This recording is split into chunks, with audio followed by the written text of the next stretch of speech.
Hello and welcome to the Eating Disorder Therapist podcast. I'm Harriet Frew, eating disorder therapist, here to support you in overcoming disordered eating and finding peace with food.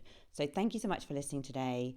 Now today I want to talk about Victoria Beckham, controlled eating, and when does the pursuit of thinness begin to wreck your mental health? So the documentary is out today, the 9th of October 2025, where Victoria Beckham has shared honestly about her struggles with food and body image, amongst other things about her life story. And it's in the recent Netflix documentary.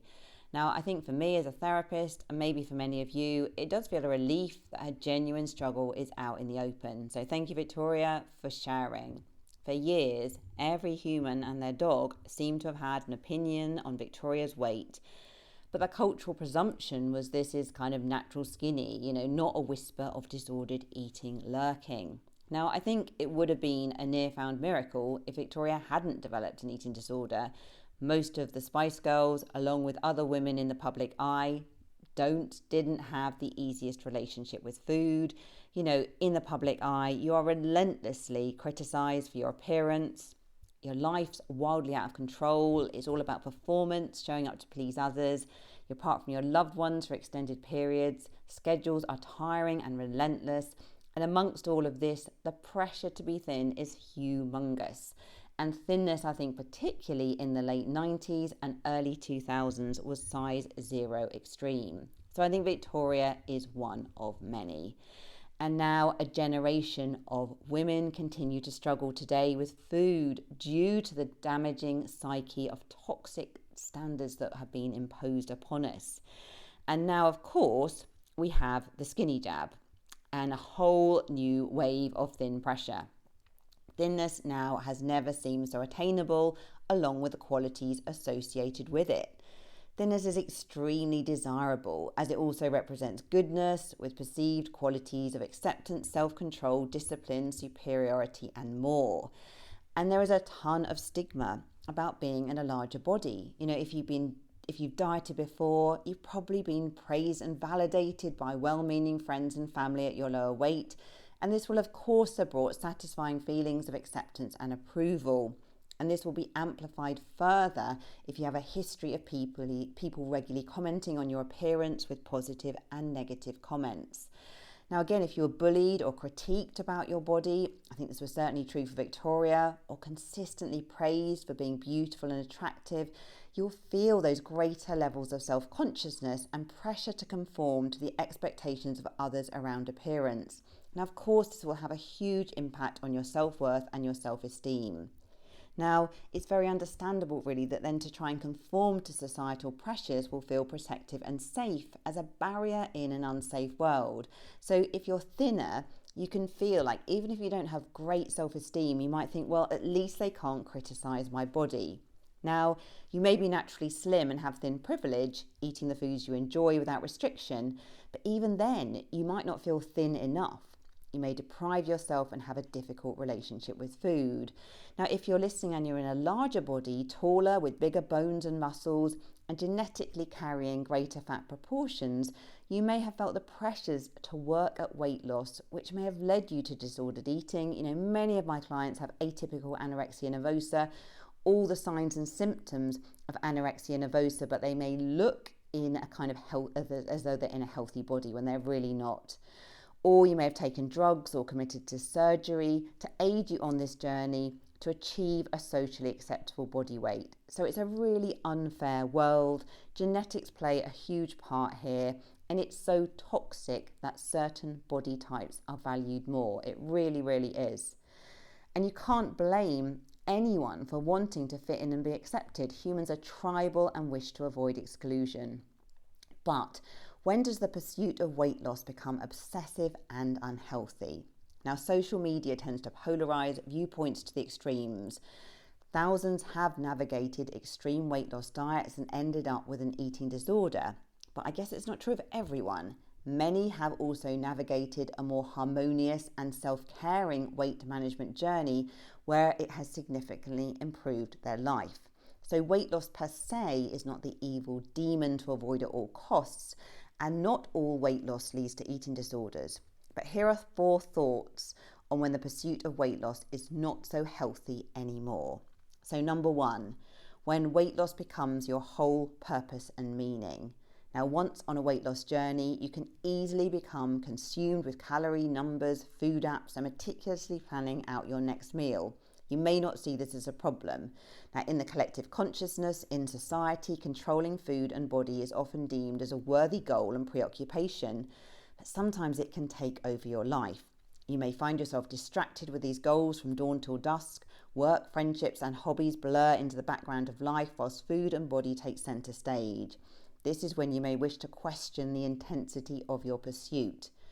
Why now is weight loss consuming you piece by piece? Because maybe there is more going on beneath the surface. When life is overwhelming or chaotic and busy, it may become the one thing that offers safety. I think Victoria talks about this as well. One of the few things that she could control. Perhaps you're distracted from other life problems that bring up sadness, anxiety, or anger when you're focusing on food. And maybe a focus on food places you in a bubble of safety and disconnection. You get relief from life's demands and expectations, and you just don't care as much.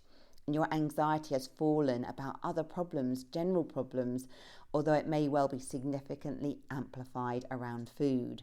Now, these beneath the surface issues are often unconscious, with a descent in disordered eating territories being gradual and involuntary. I think everyone at the beginning thinks, oh my God, I found the holy grail, the way to eat. I feel so good. Everyone's complimenting me.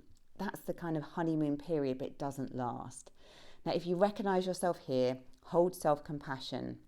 Consider that the food and body focus is partly coping in a turbulent and uncontrollable world. Dare to look deeper to make sense of why it has taken over right now. Okay, number two, when weight loss or clean eating is your one defining measure of self-worth. Now, societal values around perfecting appearance and eating will detrimentally skew your psyche towards negative well-being. Look glossy, perfect, and aesthetically pleasing 24/7, i.e. thin, and you'll be happy and confident. Now, even though valuing appearance, nutrition, and aesthetics can be a wonderful form of self-care, this alone is not the route to nirvana and self-fulfillment. Look at any centenarian and note that they are prioritizing connection, purpose, laughter, and meaning in daily life alongside a moderate diet and moving their body. Instead, many of us are anxiously obsessed with wellness and body goals to the point that our nervous systems are in high alert when we just stray 1% towards imperfection.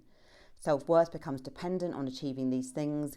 Self-worth is no longer a deep inner knowing of acceptance, rather a conditional goal to strive for. So diet and wellness culture exacerbate these issues.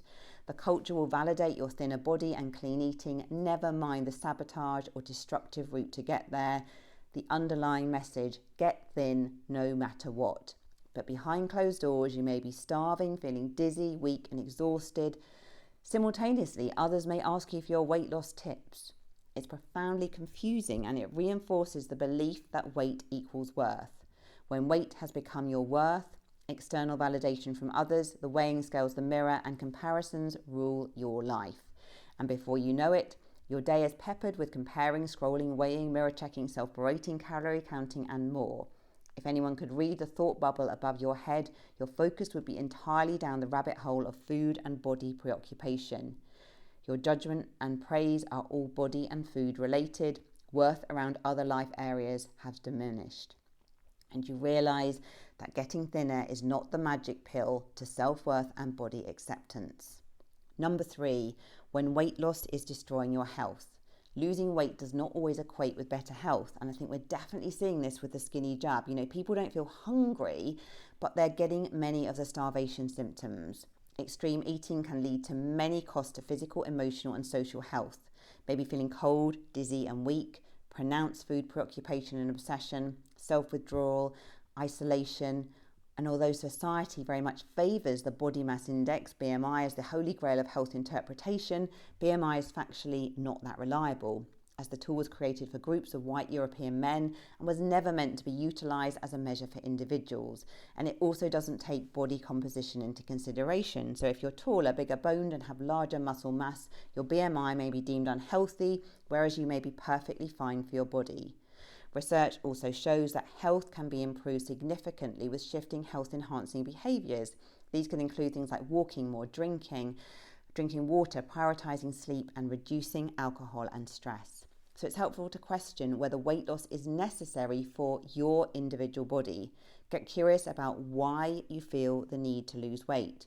And if it's going to propel your body into a state of starvation where you're constantly fighting food, is it worth it?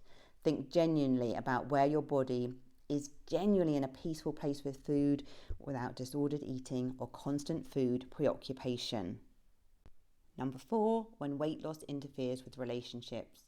If food preoccupation means that you're tired and weary and you're going to bed to avoid hunger rather than hanging out with your loved ones, then maybe it's starting to rule your life. Or if you can't go out socially because the fear of eating off menu brings you out in hives. Or if food preoccupation has robbed you of your sex drive and libido and you'd rather watch What I Eat in a Day YouTube videos than spend time with your partner, then maybe this weight loss pursuit has taken a grip too tightly. It is possible to pursue weight loss without screwing over your mental health, but it needs careful thought and consideration, as it's very easy to slip into disordered eating. It's really helpful to consider why you are actually wishing to lose weight in the first place, and to consider if this is a necessary and or self-caring decision for your individual body. Take care not to be influenced by the crazy societal standards, all the pressure around the skinny jab, all these things which are held up as a model of aspiration and beauty, when actually the struggle behind closed doors is profound. Pursuing a weight loss journey can really damage your mental well-being for the long term. And once you have almost crossed the river to the land of disordered eating, it's very difficult to just step back again. Once you have dieted, once you have put your body in a state of starvation, once you've overridden those hunger and fullness cues, it's really difficult to get back to a more peaceful place with food. So I guess I'm saying from this podcast, it's not impossible to pursue weight loss without you can pursue weight loss without messing up your mental health, but it needs a lot of thought and careful consideration. And just be so careful. I think Victoria speaking out today has been incredible, so helpful, because I think for so many of us, for many years, there's this illusion in a way that actually you can just be super naturally skinny and there's no disordered eating going on there, when actually behind closed doors, it is a very different story. So just be so careful about what you are aspiring for. Always preserve your peace and mental health above everything else. Okay, thank you so much for listening. If you're not following me already on Instagram, do seek me out, the Eating Disorder Therapist _. And for further support with your relationship with food, do go to the eatingdisordertherapist.co.uk. If you enjoy this podcast, I'll be so grateful if you'd follow, rate and review, as it helps it reach so many more listeners. Thank you so much for listening, and I look forward to sharing another podcast episode with you very soon.